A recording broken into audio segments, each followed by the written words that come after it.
सारे business entrepreneur से मेरी बात होती है, मैं डेली बेसिस पे लोगों से मिलता हूँ, उनसे बात करता हूँ, तो ज़्यादातर मुझे लोग कहते हैं सर सही एम्प्लॉय ही नहीं मिलता। हमारे यहाँ पे तो लोग रोज आता है, सीखता है, ट्रेनिंग लेता है, सैलरी लेता है, फिर भाग जाता है। मैं जब उनकी पूरी डीप में एनालाइजेशन किया तो इसके पीछे सही एम्प्लॉय नहीं मिलना का कारण नहीं होता, आपके पास परफेक्ट सिस्टम ही नहीं है कि आप एम्प्लॉय को हायर ही गलत तरीके से करते हो, क्योंकि आपका फॉल्ट जो है वो हायरिंग के अंदर है। मार्केट में स्टाफ की कमी नहीं है, बहुत सारे अच्छे बिजनेस ओनर्स के पास बहुत अच्छी टीम है, लेकिन अगर आपके पास अच्छी टीम नहीं है तो इस वीडियो को बहुत ध्यान से समझिएगा। अगर आपने अच्छी टीम नहीं रखी तो आपका लॉस भी होगा, आपको फ्रस्ट्रेशन भी होगा, आपकी टीम कभी टिकेगी भी नहीं और आप कभी गल्ले से मुक्त नहीं हो पाएंगे।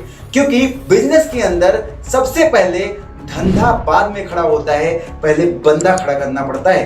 तो इस वीडियो को बहुत ध्यान से देखिएगा कि कौन सी ऐसी 5 गलतियां बिजनेस ओनर करते हैं जिनको उनको सही टीम नहीं मिलती, सही एम्प्लॉय नहीं मिलते और उनका बिजनेस स्केल पे नहीं जाता और वो गल्ले से मुक्त नहीं हो पाते। मेरा नाम है आयुष तिवारी, मैं एक बिजनेस कंसल्टेंट हूं और आपके बिजनेस को ग्रो कराना मेरा कर्तव्य है। पहली गलती, आप जो करते हो आपको काम दिखता है और आप हायर कर लेते हो। सबसे बड़ी प्रॉब्लम हायरिंग की एसओपी होती है।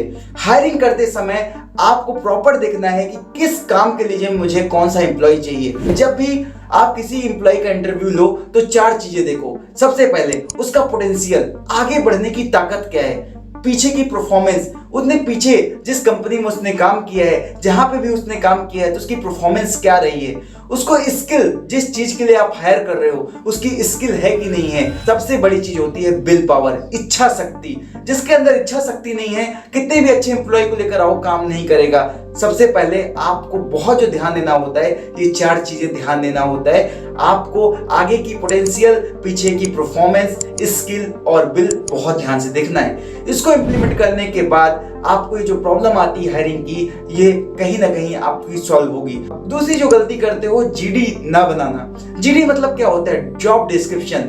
आप किस रोल के लिए किसी को हायर कर रहे हो, आपने उसका डिस्क्रिप्शन ही नहीं लिखा। आपको पता ही नहीं किस चीज के लिए आपको हायर करना है। आपके एम्प्लॉय को ये पता नहीं होता मैं किस लिए इंटरव्यू दे रहा हूँ, कौन सा काम मुझे करना है, और आपको भी नहीं पता रहता कि मैं एम्प्लॉय किस लिए हायर कर रहा हूँ। आपको ये काम दिख रहा है, ये काम दिख रहा है, वो काम दिख रहा है, ये काम दिख रहा है, आपने उसके लिए आपने हायर कर लिया। बाबूजी हम सबको हायर करते हैं, हमें सारा काम आपको करना है, आपके एम्प्लॉय को करना है, तो ये आप करते हो। आप प्रॉपर जीडी नहीं बनाते हो, आपको जॉब डिस्क्रिप्शन बनानी है। तीसरी गलती जो आप करते हो, आपके पास कोई ट्रेनिंग का मॉड्यूल भी नहीं है। आप अपने एम्प्लॉयज को हर बार, वो जब नया एम्प्लॉय आता है तो आप ही सिखाने की कोशिश करते हो, सिखाते हो, बार बार आप ही स्टक हो जाते हो। उसको सिखाने में, सिखा के जब रेडी करते हो तो छोड़ के भाग जाता है, सीख जाता है, काम को करने लगता है, फिर छोड़ के भाग जाता है, जाकर आपके कॉम्पिटिटर को ज्वाइन कर लेता है या खुद कॉम्पिटिटर बन जाता है। तो आपको क्या करना है? ट्रेनिंग मॉड्यूल बनाना है, अपनी ट्रेनिंग को रिकॉर्ड करके रखना है, उसको एलएमएस देना है, लर्निंग मैनेजमेंट सिस्टम देना है।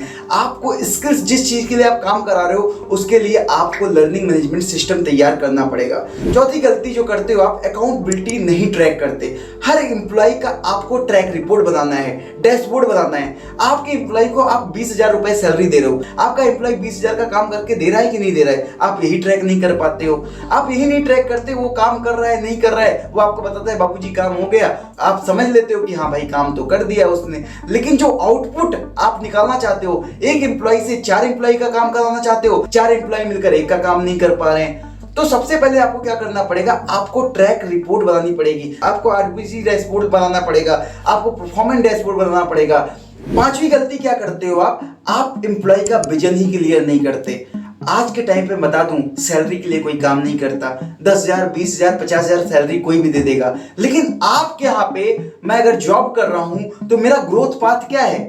आज मैं मान लो आपके सेल्स टीम में काम करता हूं, आज मेरी 20,000 सैलरी है, आगे 5 साल का मेरे पास कोई विजन ही नहीं है। 5 साल में भी मैं सेल्स ही करता रहूंगा, गले पे भी मैं प्रोडक्ट बेचता रहूंगा, मेरा कोई ग्रोथ रोड मैप आपने डिजाइन ही नहीं किया है। तो आज के टाइम पे सैलरी के लिए कोई काम नहीं करता, ग्रोथ के लिए लोग काम करते हैं। आपकी कंपनी में अगर मैं ज्वाइन कर रहा हूं तो मेरा ग्रोथ क्या है? आपको तो विजन बनाना नहीं आता। आप तो बाबूजी गल्ले पे बैठे हो और गल्ले पे बैठते बैठते, आज आप गल्ले पे बैठे हो, कल आपका बेटा गल्ले पे बैठेगा। आप गल्ला ही नहीं छोड़ पा रहे हो तो आपका एम्प्लॉय कैसे विजन बनाए कि इस दुकान को मैं एज अ मालिक बन के संभालूं। आज मैं सेल्स टीम में काम कर रहा हूं, कल मैं टीम लीडर बनूं, फिर मैं स्टोर मैनेजर बनूं। आपके पास तो कोई प्रॉपर एसओपीज ही नहीं है, प्रॉपर रोड मैप ही अपने एम्प्लॉय के विजन का नहीं बना रखा है। तो सबसे बड़ी जो गलती करते हो, विजन के लिए काम करते हो। मैं दोबारा बोल देता हूं, अब एम्प्लॉय सैलरी के लिए काम नहीं करता, ग्रोथ के लिए काम करता है। अगर आपकी कंपनी में अगर एम्प्लॉय की ग्रोथ नहीं है तो एम्प्लॉय आपके साथ टिकेगा नहीं, आपके साथ काम नहीं करेगा। 5 जो गलतियां आप करते हो, बस आपको यही सुधारनी है और इसको इंप्लीमेंट करना है। अगर आपको ये सारी पॉइंटर्स बहुत ध्यान से अगर आपने सुना है, समझा है, तो ये पॉइंटर्स को आप इंप्लीमेंट करो, अपनी गलती को सुधारो। डेफिनेटली आपकी टीम भी रुकेगी, सही लोग भी मिलेंगे और बिजनेस भी बहुत तेजी से ग्रो करेगा। अगर ये 5 काम आपने कर लिया तो आप अपने बिजनेस को स्केल कर जाओगे, अपने रेवेन्यू को ग्रोथ पे लेकर चले जाओगे और धंधा भी खड़ा हो जाएगा, क्योंकि आपका बंदा खड़ा हो चुका है इस वीडियो को देखने के बाद। अगर आपको वीडियो समझ में आई हो और आप चाहते हो कि मैं आपको फ्री में हायरिंग टूल दूं, तो आप कमेंट में लिखिएगा हायरिंग टूल। मेरी टीम आपको व्हाट्सएप कर देगी। ऐसे ही वीडियो को देखने के लिए और इंप्लीमेंटेशन करने के लिए आपको दिल की गहराई से बहुत बहुत धन्यवाद।